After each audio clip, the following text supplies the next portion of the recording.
So it is now my pleasure to welcome Dr. Melissa Cardon, Professor of Management and Director of the Business Honors Program at the Lubin School of Business. Melissa has professional experience in human resources and a PhD from Columbia University's School of Business. She has been at Pace since 2005 and is involved on campus in organizations such as Colleges Against Cancer, Relay for Life, and the Setters Leadership Program. Professor Cardon conducts research on unleashing human potential within entrepreneurial firms, including a dual interest in HR practices that maximize employee potential, and the emotional, relational, and cognitive aspects of entrepreneurs that contribute to optimizing their behavior and performance. Her work has been published in a variety of journals, including Academy of Management Review, the Journal of Management, and many others. She is on the editorial board of the Journal of Business Venturing, Journal of Management Studies, and Human Resource Management Review. Recently, Professor Cardon's research has focused on entrepreneurial passion and how entrepreneurs as individuals and within teams can unleash their passion to get the best results for themselves and their organizations. She works with students in the same way, helping them to discover and unleash their passion so they can get the most out of their college experience and prepare themselves for future careers and lives where they will thrive. Ladies and gentlemen, Professor Cardon.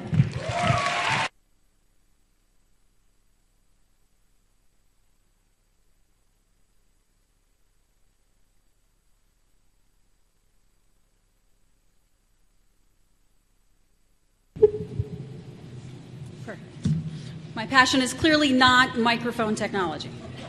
It's all good. Good afternoon. Good afternoon. Wow. I know classes haven't started yet, but come on. Good afternoon. Good afternoon. There we go. Family, friends, faculty, staff, and especially to our new students, once again, welcome and welcome back to Pace University. It's especially poignant for me that I'm speaking to you today, the class of 2018, because 2 weeks ago I dropped off my older son at a college about 2 hours north from here. He's an engineering major, which is why he's not at Pace, just to be clear. We don't do that here. I feel, students, your excitement, your enthusiasm. I feel your nervousness, your uncertainty at this new adventure, because that's where he was 2 weeks ago when we said our temporary goodbyes until Thanksgiving. And I feel for him, as your parents must feel for you, hope at all that you might become, as well as trepidation and concern about pushing you, for your parents perhaps allowing you to make some of your first independent decisions on your own.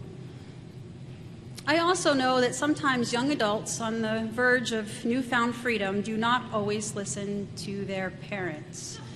Am I right, guys? The parents are laughing. Students, do you listen to your parents? Sorta? Okay. I know you love us, but that doesn't mean that you believe your parents have anything worthwhile to say or understand where you are coming from right now in your shoes, because they're more than twice your age, so how can they possibly know? Sometimes, however, students listen to other adults in their lives, like professors, aunts, uncles, cousins, advisors, loved ones, coaches, perhaps. In that spirit, I'm going to share with you today some words that I wish my own son would listen to, if it wasn't his mother saying them. In the spirit of Life of Pi, I'm going to also share with you today some stories from my own life and my own college journey, because I think that stories say a lot about who we are as people and what we are passionate about. So first of all, let's talk about this word called passion. You've seen it all over. You've heard it up here a bunch today. What the heck is it, and why do we care? This is a quote. Passion is what we are most deeply curious about, most hungry for, will most hate to lose in life. It is the most desperate wish we need to yell down the well of our lives. It is whatever we pursue merely for its own sake, what we study when there are no tests to take, what we create though no one may ever see it. It makes us forget that the sun rose and set and that we have bodily functions and personal relations that could use a little tending.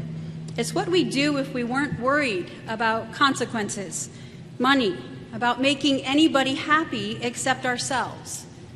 It is what matters most, whether we're doing it or not. I agree with the provost, we want you to graduate and make tons of money in your lives. But more importantly than that, I want you to figure out what you are passionate about and to find a way to pursue that in your own life, starting here and starting now. I do research on passion, and let me tell you in my own words what passion is. It's a feeling, it's an emotion, it's an overwhelming, positive, intense experience that you cannot deny or evade. It's not just, yeah, I sort of like the Yankees. I enjoy gardening even though I have a brown thumb. It's something you love with all of your heart, your soul, your body, your mind. And furthermore, when you're truly passionate about something, that something is part of who you are as an individual. It's part of your identity. Passion is not merely love. It is internalizing something into your very being. If I enjoy it, but I could take it or leave it, it's not passion. When I'm passionate about something, I can't stop doing it. I make other sacrifices in order to do it. I can't stop talking about it even though my friends and roommates tell me to shut up already about whatever it might be. I may lose sense of time and place, and I might get caught up in the moment because I'm just so into whatever it is I'm doing. For some of you that might be playing video games in the middle of the night. Anybody? Yeah, not that you're going to admit here, right? Yeah, okay, there you go. Honesty is important. And here's the thing. You don't have to be good at something to be passionate about it.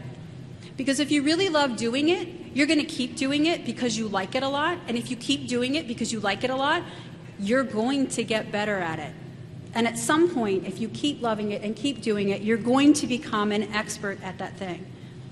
Passion matters in your life because it makes life more enjoyable, and research has shown that it leads to lots of other good things like money, but like creativity, like better work-family satisfaction, greater confidence, the ability to persuade other people to invest in you and your ideas, such as by hiring you or by giving you money for that new company you might be wanting to start. So if passion is so darn important, how the heck do we figure out what we're passionate about? And how do we pursue it? To do that, we need to go on a road trip. Anybody like road trips? Yeah, all right, the faculty and staff again said yeah. Students, you guys got to lighten up. Come on, classes don't start till tomorrow. A road trip is an adventure. A road trip is going somewhere for no purpose other than the fun of going. And you usually go on a road trip with people you want to hang out with, right? Okay, maybe as kids you went with your parents because you didn't have a choice, but they were going because they wanted to hang out with you. The best trip I've ever taken in my life was a road trip I took when I was a college student. And that was not yesterday, folks. That was a little while ago. In the spring of my junior year of college, a young man that I'd been spending some time with, we won't go there, invited me to go on a road trip with him that summer. I was so psyched. 4 weeks, we were going to drive around the country. We had no idea exactly where we were going, how far we would drive on any given day, what we would do, who we would meet, how much money it would cost. We would camp out of my old beat-up car and cook over his Coleman stove. We were poor college students, and we would split the cost 50-50. I went to school in Cleveland, Ohio, so the general plan was to head southwest through Kansas, backpack in the Rocky Mountains, go on south to the Grand Canyon, further west to California. We did take a day trip into Tijuana, up the coast to Washington State, and then back across the northern part of the country. We went 8,000 miles that summer in 4 weeks. That's a long way. Boy, was I excited about that trip, but boy, was I also nervous. Wow, were my parents freaked out. Where exactly were we going to go? What would we do? Who would we meet? How are we going to get along stuck in a car together for 4 weeks and 8,000 miles? What were we going to do if the car broke down or we ran out of money? What if we got lost? See, back in that day, we didn't have these little things that are in all of your hands and pockets with GPS and all that. We didn't even have the thing in the front of the car. We had this thing that was made out of paper that you folded like this. Yeah, they were called map books, or for some of you, AAA triptychs. Yeah, we had one for every state in the country. AAA loved us. I knew this trip would be exciting and fun, but I also knew that it would be unknown. I was pretty unsure about a lot of aspects of that trip. I was poised on the edge of the new adventure, ready to go, with a knot in the pit of my stomach. See, I believe that college is also a road trip. You folks right now are poised on the edge of this exciting new adventure. Your adventure is for the next 4 years or fewer, to the provost point, but there are a lot of similarities. You might have a general sense of where you want to go in terms of your course of study or your major. Hopefully you have a plan for the next semester in terms of a schedule of classes. It starts tomorrow, folks. Yeah. But lots of those questions and unknowns of a true adventure are likely also there. What exactly will you be doing for the next 4 years? What classes will you like and not like? Who will you meet? Will you be able to get along with your roommate 3 weeks from now, 3 days from now, 3 months from now, 3 years from now? What will you do if you hit a speed bump or a roadblock along the way? Doing poorly on a test? Wanting to switch your major? Being homesick? Having trouble finding an internship or finding new friends? And what will you do if you run out of money? What if you get lost on your journey through college? Those questions and many more may be running through your minds. I know they're running through your parents' minds. But I'm here to tell you today that despite all of those questions, or maybe because of all of those questions, you are about to have the adventure of a lifetime. What an exciting adventure awaits you. There are 4 lessons I learned on my road trip that I would like to share with you today. Number 1, this is an adventure. You should go into this adventure with your eyes wide open and a sense of positivity, excitement, wonderment, and joy.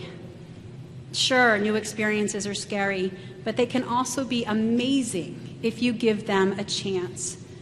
Truly passionate people do not survive, they thrive. So, dear friend in the PACE community that's battled cancer twice in the last few years, and she says she's not a cancer survivor, she's a cancer thriver. And that woman is one of the most positive people I've ever met. If she can face cancer like that, you can surely face 4 years of college like that. Henry Ford once said that whether you think you can or you think you can't, you are right. Your approach to life, to college, to classes, to other people will determine how much you enjoy the next 4 years of college. The reality will be the same. You will be taking tough classes, some of which you might not even like. Sorry. You will be working harder than you did in high school to manage your own time and responsibilities, especially if any of you are working while you're in school, if you're a student athlete, or if you have other obligations other than just your academics. You will struggle with decisions you have to make as you learn to balance academics and extracurriculars, social life and study life, home versus school. What is up to you is the attitude you have towards these realities. Do you want to be a Tigger, or do you want to be an Eeyore? Who do you prefer to hang out with, other Tiggers or other Eeyores? Just think about that. Do you want to be with people that are always looking for the rain cloud, or do you want to be with people that are always looking for the sun?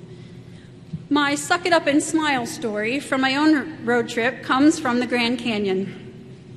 On a road trip, we hiked to the bottom of the Grand Canyon. Any of you ever been? Grand Canyon?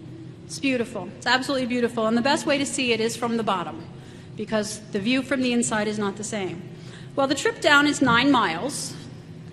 The trip back up is 9 miles. And it's pretty steep. There are a lot of switchbacks, lots of steep inclines, and you have to move over onto ledges when the donkey trains come by. My hiking partner, that young man, suggested something ridiculous. He said, let's smile at everybody walking down as we hike up. Are you crazy? I'm hot. I'm tired. I'm hungry. My feet hurt. I got a 30-pound pack on my back. I'm not smiling at anybody. He said, no. Try. Just try to smile. Okay, fine. I tried to smile. After a while, that fake smile started to become real. Why? Because when I smiled at people, they smiled back. And when people smiled at me, I felt better. And when I started to feel better, because people were smiling at me, something must be going well, I started to feel better about the hike too. I noticed the back and the legs and the heat a little bit less. Before I knew it, I actually started to enjoy the hike up out of the Grand Canyon, so much so that my family and I did this hike again this past February. My lesson here is to approach this coming journey with a sense of adventure and positivity. The reality is the same. Construction is going to happen. Right, Bill? Yeah. You might as well enjoy it and look forward to the future that's coming. The second lesson I learned is that despite the 4-year goal, side trips and detours are really, really fun. Sometimes they're just as much fun or more so than the main course or the main path that you're on. Detours can be amazing. On our trip in college, we were headed southwest to California, and we decided to stop in a little town called Las Vegas. We were poor. We weren't even a we. So we each had our own money, and we lost it very quickly in some of the bigger casinos. So we decided to go up the strip to a little place called Circus. Somebody's been there, clearly. Okay. Circus has a casino, but more importantly, it's got a carnival game section. You play skee ball and basketball and the big claw machines and all that kind of fun nonsense stuff that mature college students would never want to do. We had a blast. We had more fun in Las Vegas at Circus than we did many other places on our trip. Most people don't go to Vegas for the carnival games at Circus or stuffed animal prizes or whatever it is we came home with. And we certainly didn't go there either. But we had the time of our lives doing something silly and less mature and not what we were supposed to be doing, and it was one of the highlights of our trip. My encouragement to you is to try new things that you never thought you would try. Whether that's eating a new food in the dining hall, taking classes in a subject you've never had any interest in, talking to someone very different from you in terms of background, culture, religion, political beliefs, whatever it might be.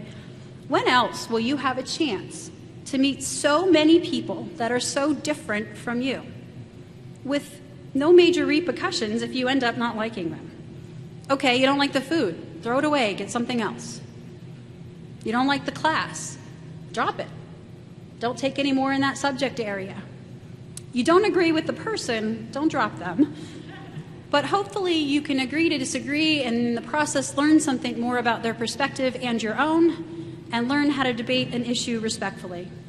By trying new things and meeting new people, you will discover what you like and don't like, and more importantly, you will discover who you are and who you want to be. You see, finding your passion is really about finding out who you are. What is your identity, and what do you want it to be? Not who other people want you to be, not moms and dads, brothers and sisters, coaches or advisors, boyfriends or girlfriends, but you. Who do you want to be? What do you most enjoy doing?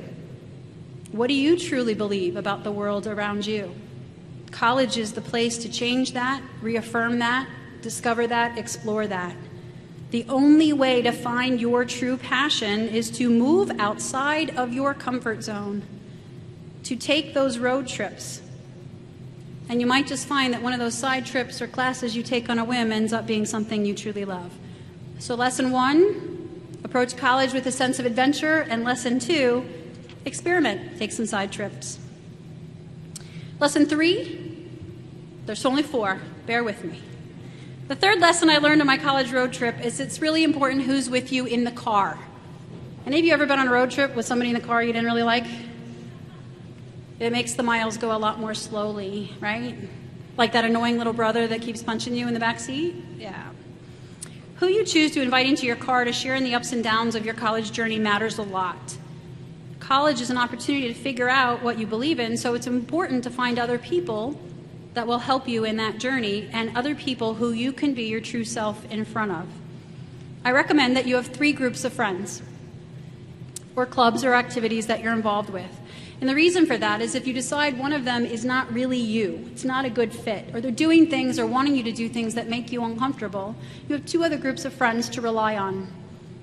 2 other groups of people that you can hang out with while you search for another 3rd group. A stool balances on 3 legs. 3 groups of friends is a nice way to go. What that means is if you decide to join a fraternity or sorority, that's great, but make friends who are in other fraternities or sororities or not in Greek life at all. If you're on an athletic team, of course, make friends on your team. But make friends that are not involved in athletics at all as well. Even in terms of your major, nursing students, you guys work and study so darn hard. Make friends outside of the nursing program. You might find that you get a little bit more balance to your day that way. The point is to have different groups of friends so that as you grow and change and explore, you have several places and people who can help you in that exploration.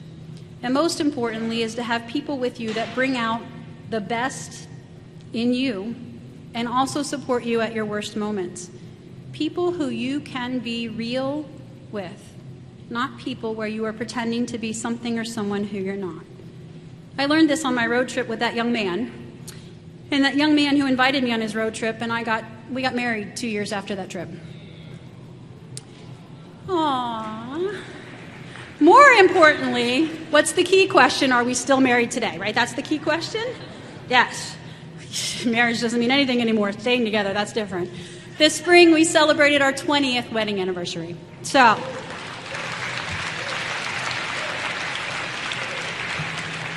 thank you. That does take a lot of things. Well, that's a whole nother talk. Anybody guess where we got married? Vegas. Swear to God. We went back to Las Vegas, and we went back to Circus.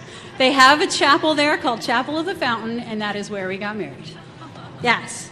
So what does that tell you? That who is on your adventure with you matters? Because if you can be your real self in front of somebody, and that's what we learned.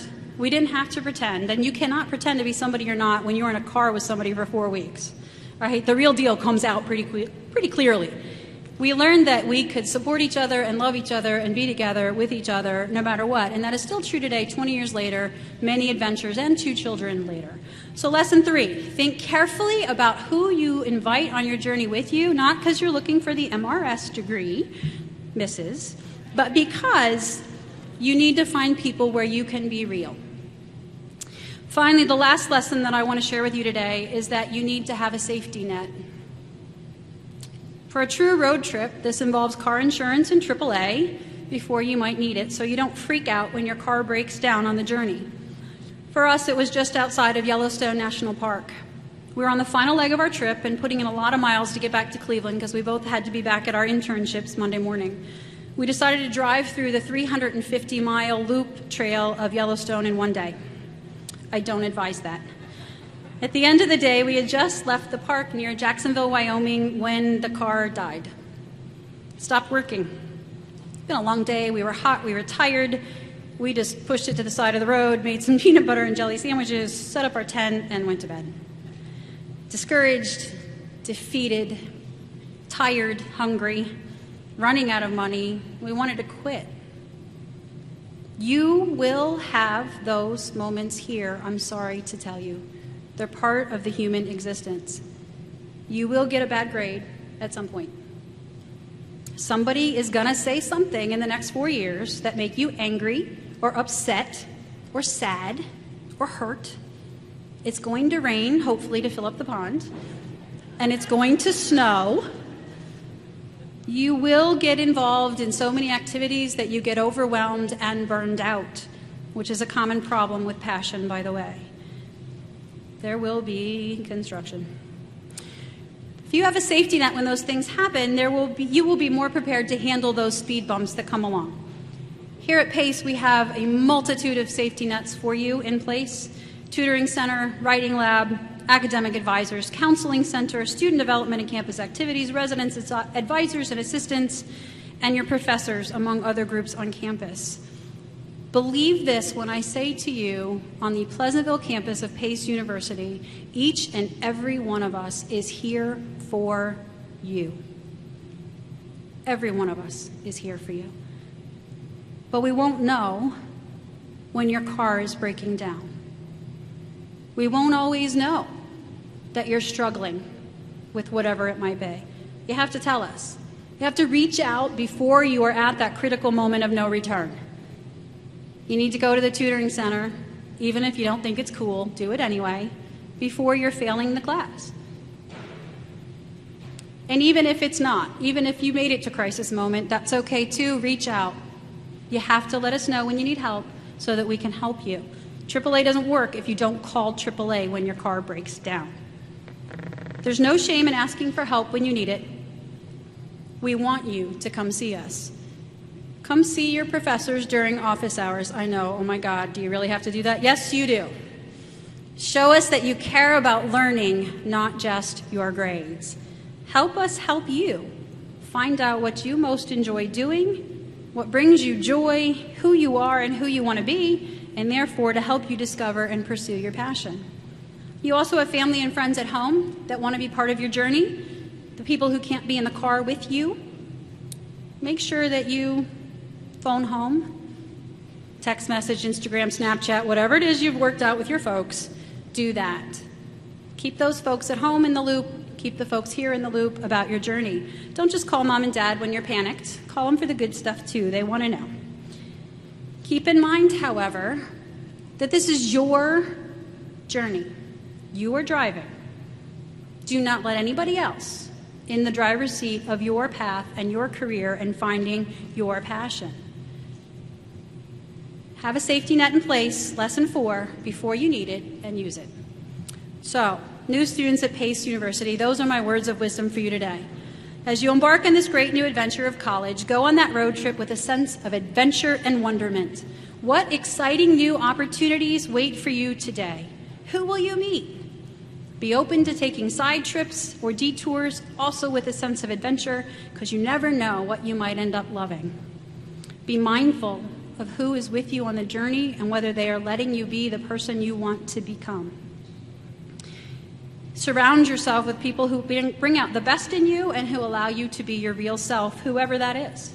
Keep in touch with your family back home, and if my son were ever to watch this, Seamus, call me. But also remember that this is your journey, and your parents are not driving your car anymore. You cannot drive and text at the same time or be on the phone. So to find your passion and take this journey, you need to put the phone down once in a while and get your parents out of your ear. Sorry, parents that might be watching this, but that's the reality. Your children will be okay, I promise. Know that we at Pace University, each and every one of us, want you students to make the most of your time here, to not only succeed and survive, but to thrive. We have lots of safety nets in place and use them. We want you to find the you that you can be passionate about. Your interests, your beliefs, your activities, your identity, your jobs, your career, your friends, everything. The current and future life that you can be passionate about. We want to help you discover, develop, and sustain that passion far into your future. Thank you for listening to my stories from college today. I look forward to meeting each and every one of you and hearing your stories.